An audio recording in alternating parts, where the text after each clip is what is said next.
তাকে তার মাঝে শ্রদ্ধাও দেখিনি। ভেবেছিলাম হয়তো আমার মনের ভুল। দেখতে দেখতে বিয়ের দিনটা চলে আসে। বিয়ের দিন যখন কনের বাড়িতে যাই, আমাকে একটা রুমে বসতে দেওয়া হয়।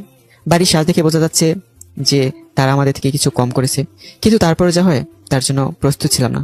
একটু পর কনে মানে মাহি আমার রুমে আসে, বউ সেজে আছে। আমি ওকে দেখে অবাক হলাম, কারণ এখন তো দেখা হওয়ার কথা না। তুমি এখানে? আপনার সাথে কথা আছে, প্লিজ আমাকে ফিরিয়ে দিয়েন না। হ্যাঁ, বসো। আসলে কিভাবে বলি, বলো, সমস্যা নেই।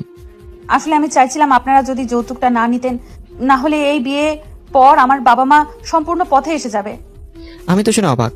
যৌতুক? আবার কিসের? কি বলে ও? যৌতুক? হ্যাঁ, আপনার বাবা মা আসার পর আমাকে প্রথম দেখেন, এরপর আমার বাবা মার সাথে কথা বলেন। তারা যা যা চাইছিলেন সব আমার বাবা মা মেনে নেন আমার সুখের জন্য। আমি আড়াল থেকে শুনে বাবা মাকে না করলেও তারা আমাকে বলেন তারা বাকি ম্যানেজ করতে পারবেন, আর এত বড় ঘরের সম্বন্ধ তারা ভাঙতে চাইছেন না। আমি তো কি বলবো ওর কথা শুনে।